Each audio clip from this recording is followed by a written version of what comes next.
आर्थिक सुधार पढ़ रहे थे 1991 से, और इसमें मैंने बताया था कि LPG मॉडल होता है। ओके, LPG यानी L फॉर लिबरलाइजेशन, उदारीकरण, P फॉर प्राइवेटाइजेशन यानी निजीकरण, और G फॉर ग्लोबलाइजेशन यानी वैश्वीकरण। तो अभी हम लोग उदारीकरण में चल रहे थे। वित्तीय क्षेत्र में सुधार, स्टॉक एक्सचेंज वगैरह हमने पढ़ लिया था पिछले क्लास में। मतलब यह इसका सार ये था कि जो RBI है, केंद्रीय बैंक है, अब वो सहायक की भूमिका में आ गया, न कि कंट्रोलर की। जब वो कंट्रोल करता था तो बहुत सारी बाधाएं लगा देता था व्यावसायिक बैंक को कमाई करने में, लेकिन अब वो केवल सहायक था। क्या करना है क्या नहीं करना है केवल वो सलाह देने वाला। ठीक है। और विदेशी निवेश संस्थाओं तथा व्यापारिक बैंक, म्यूचुअल फंड और पेंशन कोष आदि को भी भारतीय वित्तीय बाजारों में निवेश की अनुमति मिल गई। कुल मिला के भारत अब उदार हो रहा था। उदार का मतलब कि वह अपने जितने भी नियम कानून थे उसको ढीला कर रहा था, कम कर रहा था। पेपर वर्क को बहुत कम कर दिया। अगर कम ताम झाम रहेगा तो आप एंट्री करोगे जल्दी। ठीक है, तो बस इसी में कर व्यवस्था में सुधार, जो कराधान था। जैसे मान लो कि विदेश से कोई सामान आप मंगा रहे हो, आप अपनी फैक्ट्री चला रहे हो, आप विदेश से वो चीज मंगाए कच्चा माल, और उसमें टैक्स बहुत ज्यादा लग जाए, तो क्या आप बिजनेस कर पाओगे ढंग से? नहीं। जब उसमें टैक्स कम लगेगा तो आपकी कमाई ज्यादा होगी और आप प्रोत्साहित होंगे फिर व्यापार करने के लिए। इसी तरह जब विदेशी लोग हमारे देश में आते हैं निवेश करने के लिए, तो अगर उन पे कर टैक्स हम ज्यादा लगा देंगे तो वो हतोत्साहित होंगे। अगर टैक्स को कम कर देंगे तो सरकार ने क्या किया कि कर जो थे, कर में सुधार किया। इन सुधारों का संबंध सरकार की कराधान और सार्वजनिक व्यय नीतियों से है। सामूहिक रूप से राजकोषीय नीतियां हैं, यानी कि टैक्स लगाना और राजस्व लेना। सरकार कैसे कमाती है? हमसे टैक्स लेके ही तो कमाती है, और कराधान करती है यानी टैक्स लगाती है। प्रत्यक्ष और अप्रत्यक्ष कर होते हैं। प्रत्यक्ष कर क्या होता है? जो किसी भी व्यक्ति पे डायरेक्ट लगे। डायरेक्ट टैक्स और इनडायरेक्ट टैक्स, दो टैक्स होते हैं। डायरेक्ट टैक्स मीन्स कि अगर मैं जितनी कमाई कर रही हूँ मेरे ऊपर 20% 30% का कर लग जाएगा, मेरी कमाई में से एक हिस्सा सरकार को सीधे सीधे चला जाएगा। लेकिन इनडायरेक्ट टैक्स क्या है? वो डायरेक्ट नहीं होता। कोई सामान आपने खरीदा, ठीक है, उसमें आप MRP देखते हो, इंक्लूडेड ऑल टैक्सेस लिखा रहता है, यानी आप नहीं जानते कि आपका टैक्स कितना लग रहा है। आप जो सामान खरीदोगे इनडायरेक्टली वे में आप टैक्स दे रहे हो, तो इसको इनडायरेक्ट टैक्स कहते हैं। तो दोनों तरीके से सरकार कमाई करती है। ठीक है। व्यवसायिक उद्यमियों के लाभ पर लगाए जाते हैं। 91 के बाद से व्यक्तिगत आय पर लगाए गए करों की दरों में निरंतर कमी की गई है। भैया मेरे पास पैसा छोड़ोगे तब तो हम किसी काम में लगाएंगे। और काम में लगाने का मतलब कि हम जैसे देखो, मान लो मैं बिजनेस कर रही हूँ, ठीक है, मेरे पास पैसा जब बचेगा तो मैं कोई बिजनेस स्टार्ट करूंगी, कोई फैक्ट्री खोलूंगी। फैक्ट्री खोलूंगी तो 10 लोगों को रोजगार दूंगी, तो मैं तो देश का भलाई कर रही हूँ। ठीक है, लेकिन ये सारे काम कब होंगे? जब मेरे पास पैसा बचे। पैसा कब बचेगा? जब टैक्स कम ले सरकार, सारा हम सरकार को ही दे देंगे तो खाने पीने भर का बच जाएगा। समझ गए बात को? तो सरकार ने ये समझा और 1991 की नीति में जो व्यक्तिगत आय पर कर लगाए जाते थे उसमें कमी की गई। इसके पीछे उच्च करवंचन होता है। अब ज्यादा तुम किसी को दबाओगे तो वो चोरी भी करेगा। मेरे अगर 30,000 में से आप 25,000 ले ही जाओगे तो मैं क्या करूंगी? ऐसे दिखाऊंगी कि टैक्स की चोरी हो जाए, यानी मैं 30,000 दिखाऊंगी ही नहीं, मैं दिखाऊंगी कि मेरी कमाई तो 10,000 है। बात समझ रहे हो? इससे क्या हुआ? टैक्स की चोरी हुई। तो टैक्स की चोरी क्यों हो रही है? क्योंकि दबाव ज्यादा है, कर का दबाव ज्यादा है। जब दबाव कम हो जाएगा तो हम आराम से कर देंगे। ठीक, स्वेच्छा से अपनी आय का विवरण दे देते हैं। निगम कर की दर, निगम कर क्या होता है? जो फैक्ट्रियों पे लगता है, निगमों पे, लिमिटेड कंपनियों पे, बहुत पहले अधिक थी, धीरे धीरे कम कर दी गई। अप्रत्यक्ष करों में भी सुधार के प्रयास किए गए। वस्तु सेवाओं पे लगाए गए कर, ताकि सभी वस्तु सेवाओं के लिए एक साझे राष्ट्रीय स्तर की बाजार की। इसमें क्या किया गया? GST लगाया गया। पूरे कर को हटा करके एक GST। ये वस्तु एवं सेवा कर अधिनियम 2016 GST 2016 के नियम को पारित किया गया। ये जुलाई 2017 से लागू हुआ। यानी पहले हर स्टेप पे अलग अलग कर लगते थे, अब एक कर हो गया, एक वस्तु एक कर, GST। ठीक, वस्तु एवं सेवा कर रहे हैं। एक राष्ट्र एक टैक्स एक बाजार का निर्माण होने की आशा करदाताओं के द्वारा नियम पालन को प्रोत्साहित करने के लिए अनेक प्रक्रियाओं को सरल बनाया गया है। अब आ जाते हैं विदेशी विनिमय सुधार। विदेशी क्षेत्र का पहला सुधार विदेशी विनिमय बाजार में किया गया। भुगतान संतुलन की समस्या के तत्कालीन निदान के लिए अन्य देशों की मुद्रा की तुलना में अपने रुपए का अवमूल्यन किया गया। ठीक है, अब आते हैं अवमूल्यन क्या होता है। देखो, विदेशी विनिमय सुधार। विदेशी विनिमय का क्या मतलब है? एक्सचेंज, विनिमय, लेना देना। वस्तु को एक किनारे करो, हमारा रुपया उनका डॉलर, हम इसी का तो खरीद फरोख्त कर रहे हैं। हम जो ले रहे हैं उसके बदले डॉलर दे रहे हैं, जो वो दे रहे हैं हम रुपया दे रहे हैं। ठीक है, हम लोग अपने व्यापार को, अपने निर्यात को बढ़ाने के लिए, निर्यात में का मतलब क्या हुआ? हमारे देश से सामान वहां जाए, वो हमारे सामान को खरीदे, यानी हमारा निर्यात बढ़े। जब वो आपकी दुकान यानी कि आपके देश से सामान खरीदेंगे तो आपकी आय बढ़ेगी, बढ़ेगी, विदेशी मुद्रा भंडार बढ़ेगा, क्योंकि वो जब लेंगे तो वो उसके बदले क्या देंगे? डॉलर। बड़ा, हाँ, मजबूत है डॉलर, क्योंकि हमारा एक रुपया लगभग अभी जो भी हो फ्लक्चुएट होता है, 80, 81, 82 जो भी होगा, उतने डॉलर के मतलब एक डॉलर इतने रुपए के बराबर है। यानी हमारा 82 पहलवान मिलके एक पहलवान को हरा रहा है, तो जो एक पहलवान है वो मजबूत हुआ ना, तो एक डॉलर बराबर 82 रुपए है। ठीक, तो मजबूत क्या है? डॉलर। यहाँ आ रही बात करने की कि हम अपना निर्यात बढ़ाना चाह रहे हैं, तो भैया निर्यात तब बढ़ेगा जब आप सामान सस्ता दोगे। सामान सस्ता देंगे तो हम क्या करते हैं, यहाँ पे सामान को दरकिनार करो, रुपए की बात करो, हम रुपए को सस्ता करेंगे। रुपए को सस्ता करने का मतलब एक डॉलर अगर 50 रुपए खरीद रहा है तो एक डॉलर अब 80 रुपए का सामान खरीद सकता है। यानी रुपए का अवमूल्यन करना। अवमूल्यन यानी कि अपने देश की मुद्रा रुपए का दाम घटाना, का मूल्य घटाना डॉलर के सापेक्ष। तो घटाने का क्या मतलब हुआ? एक डॉलर बराबर अगर 50 रुपए थे तो वो एक डॉलर बराबर 80 रुपए, मतलब 50 से ज्यादा, यानी कि डॉलर मजबूत करेंगे हम, अपने रुपए को हम कमजोर कर रहे हैं। इसको कहते हैं यानी कि विदेशी मुद्रा के सापेक्ष अपनी मुद्रा का मूल्य कम करना। ये कम जब हम करते हैं तो हमारी वस्तुएं क्या हुई? सस्ती हुई। वो एक डॉलर से 50 रुपए का गुलदस्ता खरीदते थे, अब एक डॉलर से 80 रुपए का गुलदस्ता खरीदते। बात समझ रहे हो ना? तो वो सोचेंगे अरे सस्ता हो रहा है, चलो भारत में मार्केटिंग करें। ठीक, तो सारा उपक्रम क्यों किया गया? हमारे यहाँ निर्यात बढ़े। इससे देश में विदेशी मुद्रा के आगमन में वृद्धि हुई, डॉलर आएगा ज्यादा से ज्यादा। इसके अंतर्गत विदेशी विनिमय बाजार में रुपए के मूल्य के निर्धारण को भी सरकारी नियंत्रण से मुक्त कराने की पहल की गई। बाजार ही विदेशी मुद्रा की मांग और पूर्ति के आधार पर विनिमय दरों को निर्धारित कर रहा है। यानी बाजार में जो मांग और पूर्ति होती है, ये दो शक्तियां बाजार की होती है। देखो, मैंने क्या बताया, जो विनिमय दर निर्धारित दो शक्तियां होती हैं। बाजार है आपका,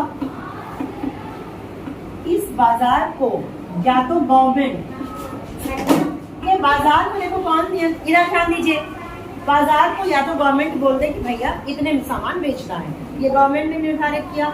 या फिर दूसरी चीज होती है बाजार की शक्तियां। क्या शक्तियां होती हैं? एक होती है मांग और एक होती है पूर्ति। जैसे आप पापा मंडी में जाइए, आलू वाला बैठा है आलू बेचने के लिए, ठीक है, कई आलू वाले बैठे हैं वहाँ पे। आप जब जाते हैं तो आप पहले आलू वाले को बोलेंगे कितना दोगे, बोलेगा 40 रुपए किलो। आप बोलेंगे नहीं बड़ा महंगा है, आप आगे जाएंगे, फिर वो बोलेगा ऐसे। जब आप 40 में कोई नहीं देगा क्योंकि बहुत सारे, अगला होगा 30 में दे दे। तो हमारी मांग और उसकी पूर्ति, क्योंकि पूर्ति ज्यादा है तो 30 में वो निर्धारित हो गया। यहाँ पे हमारी मांग ने काम किया और उनकी पूर्ति ने। मान लो 10 आलू वाले ना हो, एक ही आलू वाला हो, वो बोलेगा नहीं 50 में ही देंगे, तुम क्या करोगे? लेना ही पड़ेगा। यानी कि यहाँ हमारी मांग मस्त हो गई, पूर्ति जीत गई। यानी यहाँ पे दो शक्तियां आपस में लड़ती हैं, हमारा डिमांड और कितना मार्केट में वो चीज अवेलेबल है। आप जब जाते हो मार्केट में, आपको कोई ड्रेस पसंद आती है दुकान में, और वो ड्रेस मान लो कि बहुत अच्छी है और एक ही है और उसको लेने वाला बहुत लोग हैं, बहुत सारी लड़कियों को, आप एकदम दौड़ के जाओ नहीं हमें मिल जाए, तो दुकानदार क्या करेगा, दाम को बढ़ा देगा। और क्योंकि पूर्ति क्या है, कम है और मांग बहुत ज्यादा है, 10 लोग दौड़ रहे हैं, ठीक है, एक अनार 100 बीमार, तो अनार का दाम क्या होगा, बढ़ जाएगा। तो यहाँ पे निर्धारित किससे रुपया हो रहा है, उसका दाम किससे निर्धारित हो रहा है, इन दो शक्तियों के द्वारा। बात समझ में आ रही है? ओपन मार्केट है, मार्केट में यही दो शक्तियाँ काम करती हैं, कुछ चीजों को छोड़ के। जैसे कोटा की दुकान पे आप गेहूं, चावल, चीनी जब लेने जाओगे तो वहाँ निर्धारित है, भले लंबी लाइन लगी है लेकिन वो 5 रुपए से 50 रुपए नहीं कर सकते, नहीं कर सकते ना, तो वो सरकारी रूप से निर्धारित है। तो बाजार की शक्तियाँ समझ गए? यही चीज गवर्नमेंट ने छोड़ा कि भैया विदेशी विनिमय भी मांग और पूर्ति पर निर्भर कर दो, कि आप डॉलर महंगाई, ये जो फ्लक्चुएशन होता है ना कि डॉलर और रुपए कितना है, कभी $1 बराबर 80 रुपए, कभी 85 रुपए भी हो जाता है, तो ये बाजार के मांग और पूर्ति के द्वारा होता है। हमारी मांग अगर ज्यादा बढ़ेगी तो रुपया मजबूत होगा। अमेरिका की डॉलर की मांग ज्यादा बढ़ रही है, इसीलिए डॉलर मजबूत है। आज डॉलर मजबूत क्यों है, क्योंकि डॉलर की मांग ज्यादा है, रुपए की मांग कम है, इसीलिए ये कमजोर है। समझ गए बात को? बाजार में दो शक्तियाँ,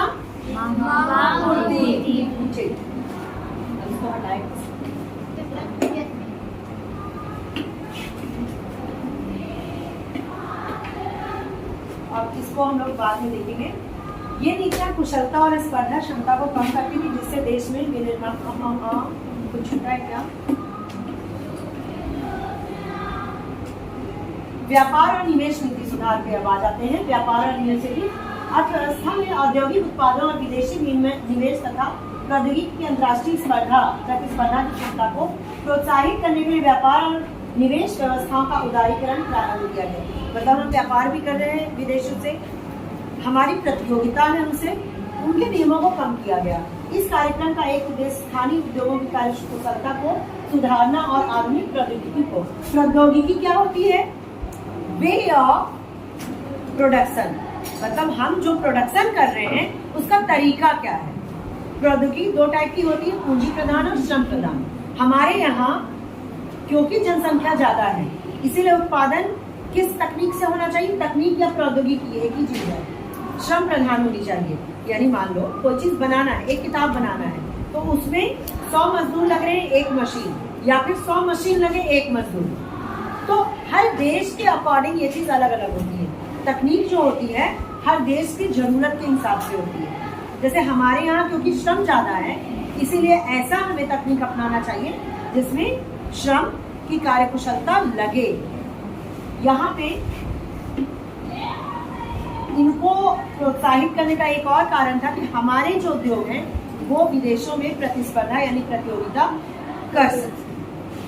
भारत के आंतरिक उद्योग के संरक्षण के लिए आयात के परिमाण को सीमित रखने की नीतियां अपना रहा था। इसके लिए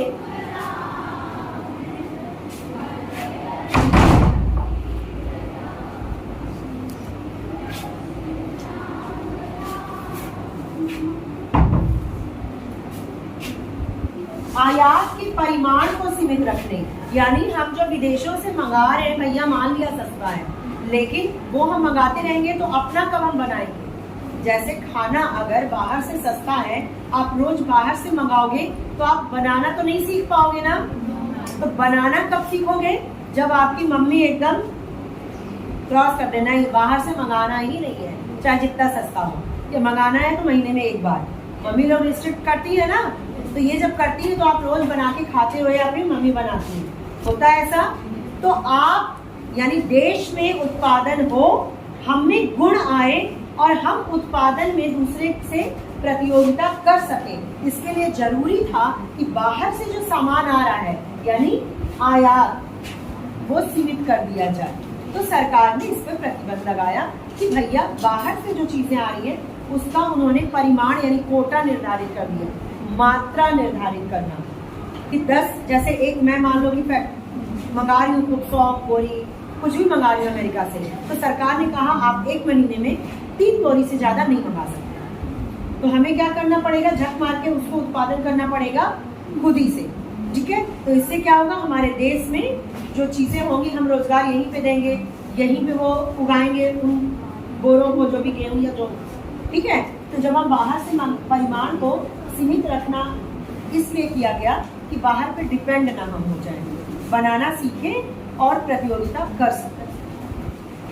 इसके लिए आयात पर कड़े नियंत्रण और उच्च प्रशुल्कों का प्रयोग होता था। ये सब पहले की चीजें जो मैं बता रही हूँ, ये पहले की चीजें थी। ये नीतियां कुशलता और स्पर्धा क्षमता को कम करती थी, जिससे देश में अब इसके पीछे होता क्या था। देखो सारी चीजें बड़ी अच्छी लग रही है, आयात हमने कम किया, खुद से बनाएंगे, लेकिन जो पहले की चीजें थी बहुत ज्यादा बाधा थी इसमें। बिल्कुल आपको नहीं लाना, हमें 2 बोरी का मिला था कि बस 2 बोरी से ज्यादा आप नहीं ला सकते, लेकिन वहां से जब निवेश होगा नहीं तो हमारे यहाँ वो चीज आएगी कैसे, हम उत्तम क्वालिटी के बनाएंगे कैसे जब हमारे यहाँ वो चीज हो ही नहीं रही है। समझ रहे हो बात को? यानी विदेशी निवेश भी जरूरी था। विदेशी निवेश जब आएगा तो हम नई तकनीक सीखेंगे। तो ये क्या हुआ, विनिर्माण उद्योगों की समृद्धि दर कम हो गई। व्यापार नीतियों के सुधार के क्या लक्ष्य थे? आयात और निर्यात पर परिमाणात्मक प्रतिबंधों की समाप्ति। भैया कोटा मत लगाओ, हमें अगर जरूरत है तो हम 5 बोरी 10 बोरी मंगा सकते, क्योंकि फिर हमारा सीमित हो जाएगा काम। प्रशुल्क दरों में कटौती। प्रशुल्क क्या होता है? टैरिफ, मतलब कि वहां से जो चीजें आ रही हैं उस पे जो कर लगता है, टैक्स, उसको प्रशुल्क कहते हैं। आयातों के लिए लाइसेंस प्रक्रिया की समाप्ति। जो आयात आ रहे हैं वो लाइसेंस से नहीं गुजरेंगे। कुल मिला के वहां से जो चीजें आ रही हैं उसका कोई मात्रा निर्धारित मत करो, वहां से जो चीजें आ रही हैं उस पर कोई शुल्क मत लगाओ, और वहां से जो चीजें आ रही हैं उस पर कोई लाइसेंस मत लगाओ।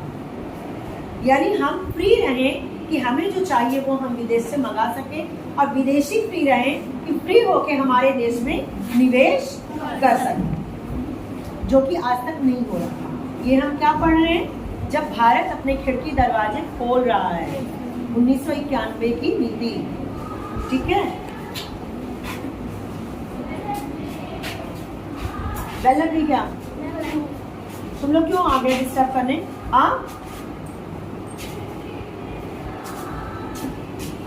अब देखिए, हानिकारक और पर्यावरण संवेदी उद्योगों के उत्पाद को छोड़ के, अगर पर्यावरण को हानि पहुंचाने वाला है या कोई ऐसा केमिकल है उसको छोड़कर अन्य सभी वस्तुओं पर से आयात लाइसेंस व्यवस्था समाप्त कर दी गई। यानी जहाँ नेसेसरी था, जहाँ जरूरत थी वहाँ लाइसेंस है, लेकिन बाकी चीजों को फ्री कर दिया गया। अप्रैल 2001 से कृषि पदार्थों और औद्योगिक उपभोक्ता पदार्थों के आयात भी मात्रात्मक प्रतिबंध से मुक्त कर दिए गए। भारतीय वस्तुओं को अंतर्राष्ट्रीय बाजारों में स्पर्धा शक्ति बढ़ाने के लिए निर्यात शुल्क से मुक्त कर दिया गया। आयात शुल्क, निर्यात शुल्क मुक्त कर दिया गया। अच्छे से व्यापार करो, पड़ोसी से मिलो, तब जाके तुम बढ़ोगे, है ना। जैसे आपको आपके घर में कैद कर दिया जाए और बोला जाए बड़ी अच्छी पढ़ाई कर लो, बहुत अच्छा प्रोग्रेस कर लो, आप नहीं कर सकते जब तक आप स्कूल ना आए, सहेलियों से ना मिले, बाकी स्कूल की लड़कियों से ना मिले, समझे ना कि कंपटीशन क्या है, तब तक आप प्रगति नहीं कर सकते। तो यही चीज भारत की सेम थी कि भैया सारे प्रतिबंध, जो अगर आपकी मम्मी ने या पापा ने प्रतिबंध लगाया, गेट के बाहर मत जाओ, छत पे मत जाओ, यहाँ मत जाओ, वहाँ मत जाओ, तो यही प्रतिबंध भारत ने अपने ऊपर लगाया कि हमारा बच्चा बिगड़ न जाए। होता है ना कि कहीं हमारे बच्चों को कोई चुरा न ले जाए। तो अंग्रेजों से इतने दगे हुए थे हम कि हम अपने देश को बंद करके रख दिए थे, लेकिन उसका परिणाम क्या हुआ? हम गर्त में चले गए, हमारे पास खाने के लाले पड़ गए। वहीं से शुरू किया था ना हमने ये चैप्टर, और फिर हमने समझा, आपकी मम्मी पापा ने समझा, आपके खिड़की दरवाजे खोले, जाओ छत पे खुली हवा में पढ़ो, जाओ सहेली के यहाँ मिलो, जाओ दूसरी कोचिंग में जाओ, समझो कंपटीशन कहाँ जा रहा है, कैसे प्रोग्रेस, तब जाके आपका प्रोग्रेस हो रहा है कि नहीं। यही चीज भारत में सेम 1991 के बाद हुई, जब आर्थिक नीतियों में सुधार किया। अब आते हैं निजीकरण पे, ठीक है। निजीकरण क्या होता है? निजीकरण यानी प्राइवेटाइजेशन। हमने अभी तक उदारीकरण पढ़ा, यानी हमने उदार किया अपनी नीतियों को, की बात आई। अब हम गवर्नमेंट जो है, जो कुंडली मार के बैठी हुई थी हर एक एरिया पे, वो कम करने लगी। गवर्नमेंट ने कहा अपने पैर खींचो, ठीक है। जब आप फ्री होगे तब तो प्रोग्रेस करोगे, ये दिमाग में था। तो गवर्नमेंट भी अपनी चीजों को बेचने लगी। बहुत सारे गवर्नमेंट कंपनीज थे जो कि बिल्कुल अच्छा उत्पादन नहीं दे रहे थे, प्रोग्रेस नहीं कर रहे थे। उसपे से 2 तरीके से वो गवर्नमेंट जो होती है 2 तरीके से अपने शेयर को कम करती है। एक होता है निजीकरण, एक होता है विनिवेश, ठीक है। इसको समझते हैं हम लोग। ये था ना एक तो फुली निजीकरण हमारा हो गया, दूसरा तरीका है विनिवेश। निवेश क्या होता है बच्चों? पैसा लगाना, यानी कि कुछ चीज खरीदना। हमने किसी कंपनी का शेयर खरीदा यानी निवेश किया। विनिवेश, शेयर को बेच दिया, हटा दिया, दूसरे को दे दिया। ठीक है, इसी का ठीक उल्टा होता है। निजीकरण, अगर गवर्नमेंट का इतना एरिया है, इतनी फैक्ट्री है, इसको ये गवर्नमेंट की है, ठीक है, ये कंपनी अच्छी नहीं चल रही है, तो इसको उठा करके वो क्या करेंगे? प्राइवेट हाथों में दे देंगे। ठीक है, इसको निजी हाथों में दे देंगे, बेच देंगे। ठीक है, इसको कहते हैं निजीकरण। या फिर सरकार ये कर सकती है कि इसका थोड़ा सा पार्ट, जहां सरकार काम नहीं कर पा रही है, इस पार्ट को क्या करेगी? यहाँ से अपना शेयर हटा लेगी, किसी और को बेचेगी। यानी पूरा नहीं बेचेगी, थोड़ा सा बेचेगी। जैसे एक मकान होता है, इमेजिन करो आपका मकान है, देखभाल बिल्कुल नहीं कर पा रहे हो, आपके पास 10 और मकान है, तो आप कॉन्सेंट्रेट करना चाहते हो बाकी मकान पे। ये मकान को आप पूरा उठा के बेच दो किसी को जिसको जरूरत है, तो वो अच्छी देखभाल करेगा उसकी, आपको पैसा मिल गया, आप अपनी गली चले गए। या फिर आपके पास एक ही मकान है, पूरे कमरे की, पूरे तले की आप नहीं साफ सफाई कर पा रहे, तो कुछ आप क्या कर रहे हो? किराए पे ले दे रहे हो। ठीक है, आप कुछ हिस्सा बेच रहे हो जिसकी आप देखभाल नहीं कर पाते। तो ये क्या हुआ? यानी सरकार जब पूरा का पूरा उठा के बेचती है तो, और जब एक हिस्सा बेचती है कम करके। समझ में आ गई? तो यही एक तरीका था, इसको पढ़ लेना। सरकार सार्वजनिक कंपनी के स्वामित्व और प्रबंधन से बाहर होता है या सार्वजनिक क्षेत्र की कंपनियों को सीधे बेच दिया गया। ये दो तरीके किए गए। किसी सार्वजनिक क्षेत्र के उद्यमों द्वारा जन सामान्य को इक्विटी की बिक्री के माध्यम से निजीकरण को विनिवेश कहा जाता है। अपनी इक्विटी को बेचना। ठीक है, सरकार के अनुसार इस प्रकार की बिक्री का मुख्य ध्येय वित्तीय अनुशासन बढ़ाना और आधुनिकीकरण में सहायता देना था। ठीक है, सरकार ने सार्वजनिक उपक्रमों को प्रबंधकीय निर्णयों में स्वायत्तता प्रदान कर उसकी कार्यकुशलता को सुधारने का प्रयास किया। उदाहरण के लिए कुछ सार्वजनिक उपक्रमों को महारत्न, नवरत्न और लघु रत्न का दर्जा दिया गया। जो अच्छी कंपनियां थी उसको दर्जा दिया गया। जैसे होता है ना, ये गोल्डन गर्ल है, ये सिल्वर गर्ल है, ऐसे करके उसी तरह महारत्न, नवरत्न और लघु रत्न का दर्जा दिया गया, उनके लिए विशेष काम किया गया। ठीक, वैश्वीकरण के कारण, वैश्वीकरण चल रहा था हम लोग का, निजीकरण में बस इतना ही है। ठीक है, चलो हम लोग वैश्वीकरण कल से शुरू करेंगे। ठीक है, इतना आप लोग बुक में भी पढ़ा करो। एक वर्ड भी अगर नहीं आ रहा है तो अगले दिन आप पूछेंगे। ठीक,